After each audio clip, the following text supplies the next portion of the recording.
Jeremias capítulo 29, versículo 13 e Lucas capítulo 15. Diz assim, Jeremias capítulo 29, versículo 13. E diz, e buscar-me-eis, e me achareis, quando me buscardes com todo o vosso coração. Lucas capítulo 15, do versículo 1, versículo 3, diz assim. E chegando-se a ele todos os publicanos e pecadores para ouvir Jesus, e os fariseus e os escribas murmuravam, dizendo, este recebe pecadores e come com eles. E ele lhes propôs esta parábola, dizendo, só para a gente poder entender, quem eram os publicanos na época? Quem eram esses homens, esses pecadores? Não só os publicanos, mas também os pecadores. Provavelmente haviam prostitutas, haviam homens adúlteros no meio de Jesus. E quando chegam os escribas e os fariseus, aqueles homens que tinham as leis, aqueles homens que tinham autoridade da lei do Senhor, olha para Jesus e vê aquele homem misturado com os pecadores, eles se aborrecem, eles murmuram. Mas quem eram os publicanos? Para entender quem eram esses caras. Haviam duas classes de publicanos. A primeira classe era dos romanos, gregos, homens ricos, muito ricos, que tiveram o direito de cobrar impostos. E eles contrataram do próprio povo a segunda classe de publicanos, aqueles que estariam direto com os irmãos deles cobrando os impostos. É como se nós morássemos numa casa e se levantasse um filho nosso para trabalhar com o nosso inimigo para cobrar imposto de nós mesmos. Então eram judeus que eram pagos pelos publicanos mais ricos para roubar do próprio povo. Imagina o povo recebendo aqueles homens, aliás, imagina aquele povo vendo Jesus falar da palavra para eles. Está dando para entender? Quem são esses pecadores ouvindo uma palavra? Quem é esse homem pregando para esses pecadores imundos?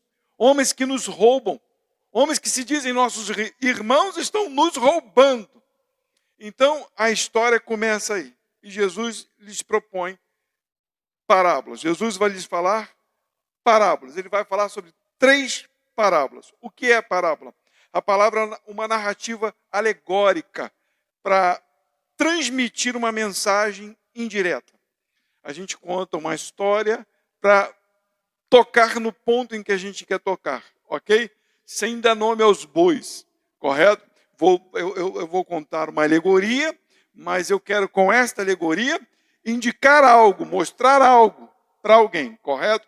E na verdade ele queria mostrar para os fariseus e para os escribas. Então a primeira parábola é essa. Versículo 4 em diante. Que homem dentre vós, tendo 100 ovelhas e perdendo uma delas, não deixa no deserto as 99 e vai após a perdida até que venha achá-la. E achando-a, a põe sobre os seus ombros, rejubilando, dizendo-lhe, alegrai-vos comigo, porque já achei a minha ovelha perdida. Versículo 7. Digo-vos que assim haverá alegria no céu por um pecador que se arrepende, mais do que por 99 justos que não necessitam de arrependimento. Primeiro, ovelha precisa de arrependimento? A primeira ideia que Jesus está trazendo para aqueles homens é de um animal que realmente precisa de cuidados. De um animal que não se sustenta sozinho. A ovelha é um animal burro. É um animal que precisa do pastor. É um animal que só vive e sobrevive se tiver um pastor com ela. Correto? Então Jesus fala de que ele tem um aprisco e ele está dizendo para eles, para aqueles homens, qual de vocês, tendo 100 ovelhas, provavelmente ele está atingindo alguém. Ele está dizendo, qual de vocês, tendo 100 ovelhas, se uma se perde, vocês sabendo da fragilidade desta ovelha, não sai para buscá-la. E quando ainda acha, ainda vem todo bobo, dizendo para todos, olha, eu achei aquela ovelha perdida. Ele vem alegre, conta para todo mundo que achou aquela ovelha perdida. Mas ele conta, no versículo 7, algo que é uma revelação do que está acontecendo quando alguém é achado. O que acontece? Digo-vos, versículo 7, que assim haverá alegria, ou em algumas traduções, festa no céu, por um pecador que se arrepende, mais do que por 99 justos que não necessitam de arrependimento. Abre um parênteses. No mundo, quem não precisa de se arrepender? No mundo existe justo? Eu já falo para vocês, Salmo 53 diz, olhando Deus para a terra, não viu um justo sequer. Ué, então de quem ele está falando? Versículo 8. Ou qual a mulher que, tendo 10 dracmas, se perder uma dracma, não acende a candeia e varre a casa e busca com diligência até a achar? E achando-a, convoca as amigas e vizinhas, dizendo, alegrai-vos comigo, porque já achei a dracma perdida. Assim vos digo que há alegria diante dos anjos de Deus por um pecador que se arrepende. Olha que coisa interessante. O que é uma dracma? Uma dracma pode se arrepender? Uma moeda pode se arrepender?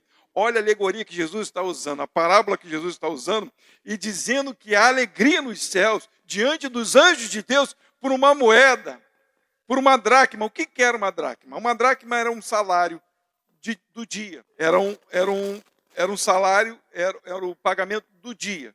Eu trabalhei hoje, então eu recebi uma dracma. E aquela mulher tinha 10 dracmas. Provavelmente naquela época haviam muitas viúvas, pobres. Imagina um dia de trabalho, tendo ela 10 dias de trabalho nas suas mãos e perde um dia de trabalho. Ela entra em desespero. Mas aquela moeda, se nós formos notarmos, não tem valor nenhum. Para nós, que valor tem aquela moeda? Só para alguém que precisa, correto? E ela precisava daquela moeda. Então, o que ela faz? Ela acende a lâmpada e começa a procurar em todos os lugares até achar aquela mulher, aquela moeda que não tem valor algum. Não tem valor algum aquela moeda. Então, o que ela faz? Ela acende e procura, varre até encontrar. E quando encontra, o que ela faz? Ela faz uma festa, ela conta para as vizinhas. Olha, já não estou tão dura. Eu tinha 10 dracmas, perdi uma, mas eu achei de novo, já não estou tão dura, estou bem. Se alegrem comigo, festejem comigo. E aí Jesus revela novamente o que acontece nos céus. Assim vos digo que há alegria diante dos anjos de Deus por um pecador que se arrepende. Se você voltar no versículo 7, ele vai dizer, digo-vos que assim haverá alegria no céu por um pecador que se arrepende, mais do que por 99 justos que não necessitam de arrependimento. Que justos são esses que Jesus está falando? Os justos que não estão na terra. Ele está falando dos seus anjos que se alegram com o pecador que se arrepende. Ele não está falando do seu povo e se existe algum justo. Ele não está dizendo isso porque não existe justo. Ele está dizendo para os fariseus que todos precisam de arrependimento. Eles não estão entendendo isso. Porque quando um pecador se arrepende, a alegria diante dos anjos de Deus. Entendem isso? No céu há prazer, há alegria. E entenda algo mais importante ainda. O que Jesus está falando para eles é que se os anjos de Deus estão se alegrando com o pecador, sendo eles santos, justos, por que vocês não estão se alegrando com este que é pecador e está vindo para mim? Estão entendendo? Quando Jesus começa a trazer, Jesus começa a mostrar para eles aonde eles estão, qual o estado que eles estão perturbados, chateados por causa de um pecador que está querendo se arrepender, que quer mudar o seu jeito de viver. E lá nos céus, onde não há impureza, há alegria. por aquele pecador que está se arrependendo. Só abrindo um parênteses, Jesus não estava no meio dos pecadores para concordar com os seus pecados. Não. Aqueles homens estavam perto de Jesus porque viram Jesus e viram em Jesus santidade e quiseram mudar as suas vidas. É disso que Jesus está falando. Mas Jesus propõe mais uma parábola a partir do 11. E disse, um certo homem tinha 2 filhos. E o mais moço deles disse ao pai, Pai, dá-me a parte dos bens que me pertence. E ele repartiu por eles a fazenda. E poucos dias depois, o filho mais novo, ajuntando tudo, partiu para uma terra longínqua. E ali desperdiçou seus bens, vivendo dissolutamente. E havendo ele gastado tudo, houve naquela terra uma grande fome, e começou a padecer necessidade.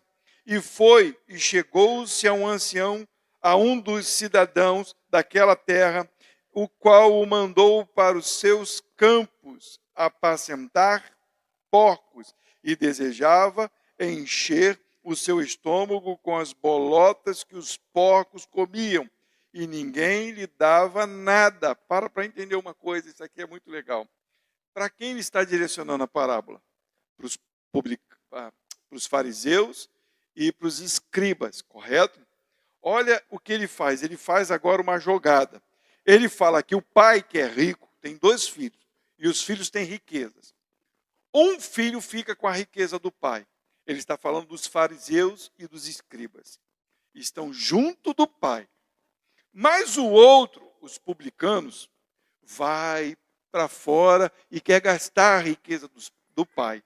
E aí quando ele vai, ele vê, porque ele entende que está no lugar errado, ele entende que ele está no meio dos porcos. Olha o que ele continua dizendo aqui, ó. Versículo 17. E tornando em si, olha aí, os pecadores que estavam junto de Jesus, os publicanos, as meretrizes, disse, quantos empregados de meu pai têm abundância de pão? Para entender o que Jesus está falando. Eu pergunto para vocês, quem era mais rico, o publicano ou os fariseus? No mundo, com certeza, os publicanos, de tanto que eles roubavam, eles não tinham pão na mesa? Claro que tinha. Eles tinham tudo do bom e do melhor, porque eles estavam associados com o governo romano. E os fariseus, não, passando perseguição, e por causa dos próprios irmãos cobrando eles. Mas Jesus mostra para eles que a necessidade do pão deles era diferente da necessidade do pão daqueles que estavam perto do Pai. Olha a leitura. Vou ler o 17 de novo. E tornando em si, disse, quantos empregados de meu pai têm abundância de pão, e eu aqui padeço de fome. Levantar-me-ei, e irei com meu pai, e dir-lhe-ei, Pai, pequei contra o céu e perante ti. Já não sou digno de ser chamado teu filho. Faze-me como um de teus empregados. E levantando-se foi para seu pai. E quando ainda estava longe, viu seu pai e se moveu de íntima compaixão e correndo, lançou-se-lhe ao pescoço e o beijou. E o filho disse, Pai, pequei contra o céu e perante ti. E já não sou digno de ser chamado teu filho.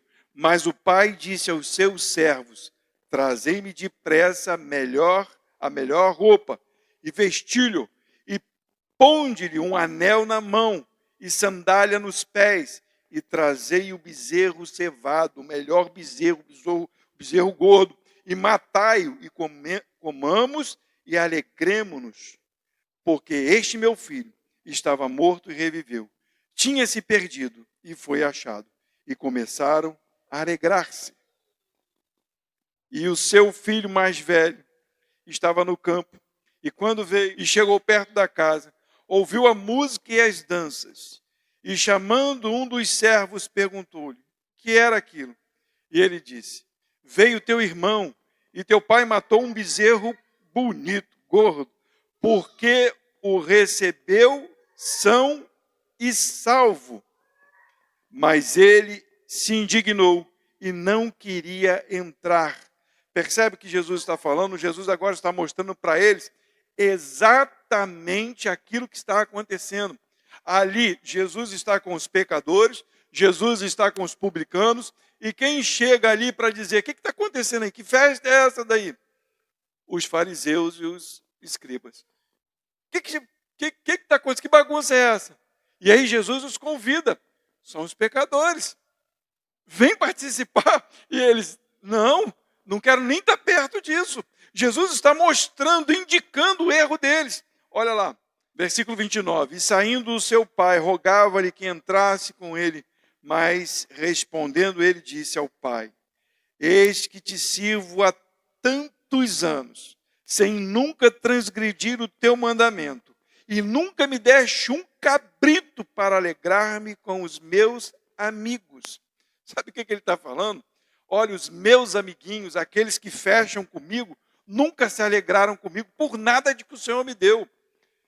Nada, o Senhor não fez nada pela gente. É exatamente o que eles estão fazendo, os fariseus e os escribas estão falando, eu guardo a lei, eu estou aqui, eu cumpro a lei, e ainda falo para esse povo como deve te seguir, e você não matou nada para mim.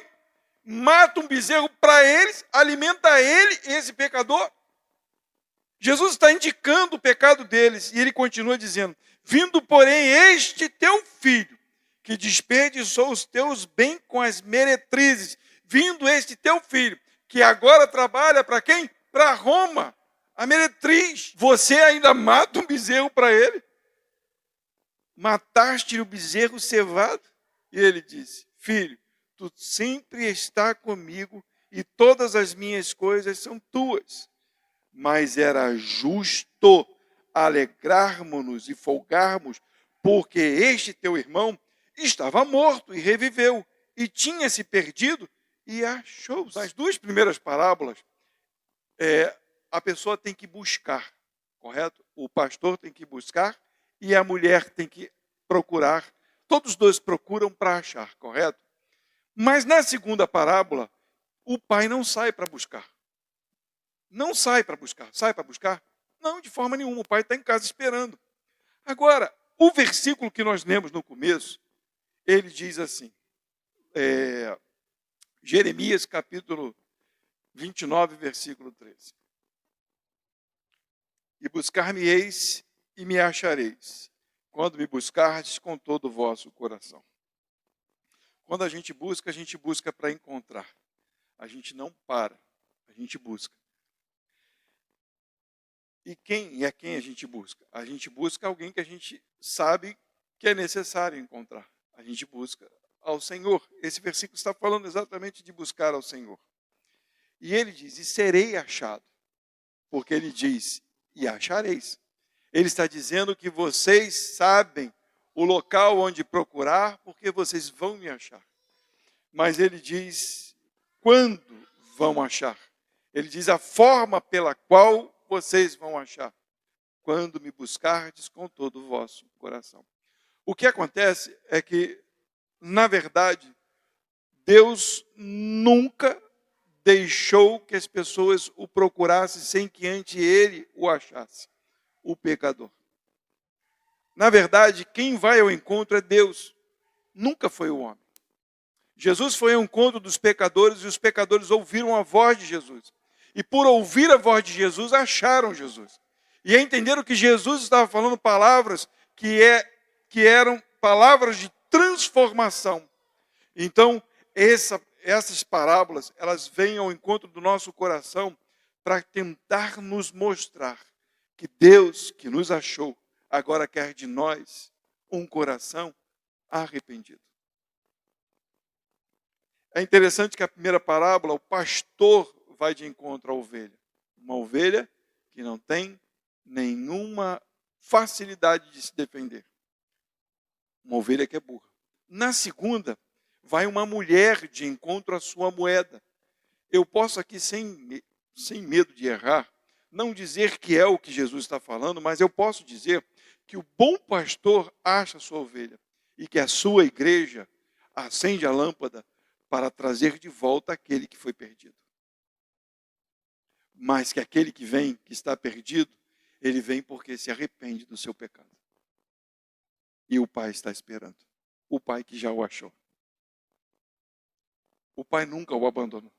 O pai sempre esteve perto. Aliás, o pai sempre esteve perto, tão perto, porque quando ele lembrou de que o que ele estava fazendo era errado, a quem ele se recordou? Do pai, das palavras do pai, do lugar onde o pai habita, o que o pai tem e como o pai o tratava.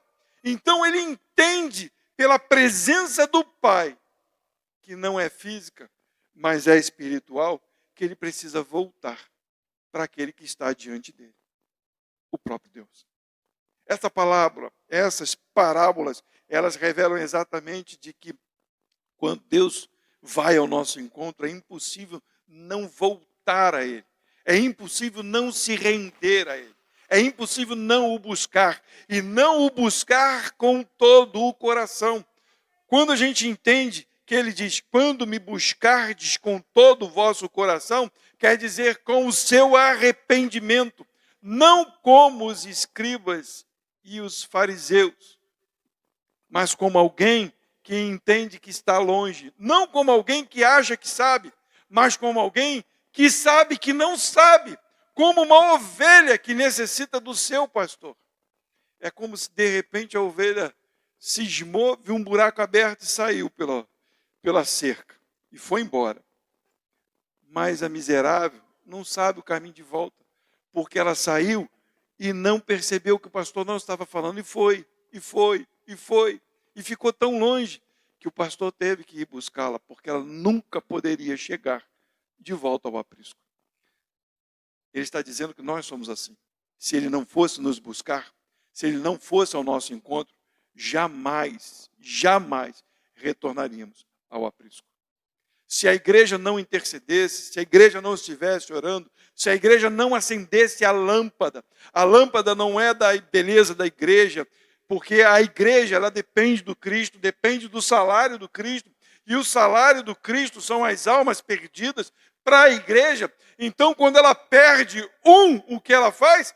Procura em tudo quanto é lugar, para que aquela dracma, para que aquela pessoa sem valor se torne com valor, porque agora ela já não está sozinha, ela faz parte de uma família. E a igreja, quando acende a lâmpada, é para procurar e acha, sabendo que o pai está esperando o filho que estava perdido. E é interessante, eu acho muito legal quando ele fala, meu filho, é justo que este teu irmão venha a nós. Sabe por quê? Porque ele estava morto. Essa é a parte que nós precisamos mais entender. Porque quando a gente olha para o mundo, olha para as pessoas, às vezes a gente fica indignado com elas, com as pessoas. A gente vê o pecado em que as pessoas estão e eu nossa, como isso é difícil para mim. A gente ouve algumas coisas, vê algumas coisas, e as pessoas usam como se estivessem numa fé, em algo extraordinário, mas quando você olha e vê assim, meu Deus, mas como está longe do Pai. E você acha que a minha vontade de dizer, vem para o Pai? Não, eu olho e falo assim, fica por aí mesmo, não precisa vir não. Não, tá achando que está com Jesus? Não, fica com esse Jesus que você está achando que está. Mas elas estão mortas. Elas estão longe de Deus. Elas não conhecem a Deus. E, como igreja, eu preciso acender a luz para achar, para trazer de volta. Porque estava morto. Ou está morto. Mas precisa reviver. Mas o Deus que nós servimos já foi ao encontro dela. Já foi àquele lugar. E quando ela ouve a voz, o que ela faz parece que o pai está longe, vê o pai de longe. Ele está ouvindo a voz, mas parece que o pai está longe, mas o pai sempre esteve perto. E aí ele volta correndo, cão arrependido com o rabo entre as pernas.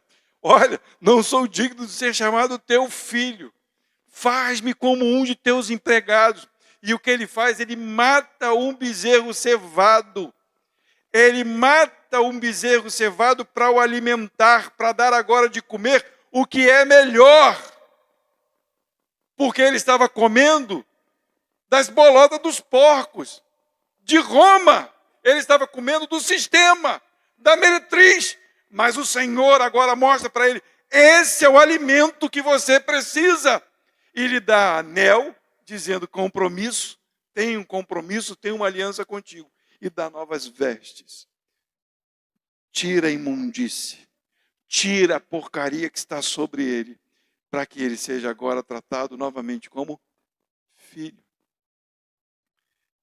Buscar-me-eis e me achareis, quando me buscardes de todo o vosso coração. Lucas 10, 27.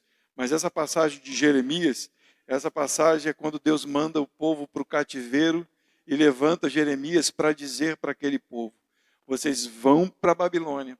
E quando chegar na Babilônia, é interessante que Deus fala para eles assim: olha, vocês vão chegar lá, mas vocês multipliquem-se lá. Essa passagem é muito interessante. Depois vocês leem essa passagem. Multipliquem-se lá. Tenham filhos, dê os seus filhos às filhas, para que eles tenham casamento, as filhas aos meninos, para que se casem, para que tenham bastante filhos. E outra, orem pela Babilônia, para que haja paz na Babilônia. Sabe para quê? Para que vocês tenham paz. Mas olha, eu vou ao encontro de vocês. Eu vou achar vocês e vou trazer vocês de volta. E quando vocês voltarem, vocês vão voltarem porque vocês vão me encontrar, e vocês vão me encontrar, e vocês vão vir com todo o seu coração. Vocês vão me amar novamente. Vocês vão vir com arrependimento. E eu vou levantar vocês e fazer de novo uma nação. Leiam esse texto, Jeremias 29. Mas olha o que diz aqui em Lucas, capítulo 10, versículo 27. Ele diz assim: e respondendo ele, disse: amarás ao Senhor teu Deus. Esse é o mandamento. De todo o teu coração, de toda a tua alma, de todas as tuas forças e de todo o entendimento. E ao teu próximo, como a ti mesmo. O que ele está falando em buscar-me-eis e me achareis, quando me buscardes de todo o vosso coração, é quando você se entregar alma, corpo, espírito diante de Deus. Não só entregar a sua vida com arrependimento, mas entender que o seu irmão também precisa de arrependimento. Que aquele que você diz que não tem jeito, que aquele que você olha e fala, esse não presta, que aquele que já foi de igreja, ou que pertenceu, ou que foi pastor, ou que foi do louvor, ou que tinha um cargo na igreja, mas que hoje está em miséria, que você olha, nunca há esperança para esse cidadão. E a Bíblia está nos dizendo: ame ao Senhor teu Deus, com todas as tuas forças, com toda a tua alma, com todo o teu entendimento, e ame também a esse, porque está perdido, porque precisa ser achado, porque você foi achado por mim, eu te dei um novo coração, você se arrependeu, agora ore por aquele que precisa de arrependimento. Nós encontramos o Senhor, não foi pelas nossas forças, porque Ele nos encontrou. Ele nos amou ao ponto de entendermos que o lugar melhor de estar é diante dEle. E Ele gera em nós arrependimento. E agora, quando eu olho, eu digo: Pai, eu não quero sair da Tua presença. O melhor lugar é diante do Senhor. Salva os meus também. Salva os meus irmãos. Está comendo bolota de porco. Está misturado com os porquinhos lá no meio da lama. Porque para o mundo ele não vale nada. Para o mundo ele é o fruto do meio. Se ele participa das coisas, ele presta. Senão ele não presta. Ele faz parte da manada de porcos. É um porquinho também. Tem que comer bolota de porco. Mas o filho não. O filho come o bezerro cevado. Tem roupas novas. E tem uma aliança com ele. Mas para aquele que busca de todo o coração, entrega a vida de todo o coração e se arrepende diante dele. Amém?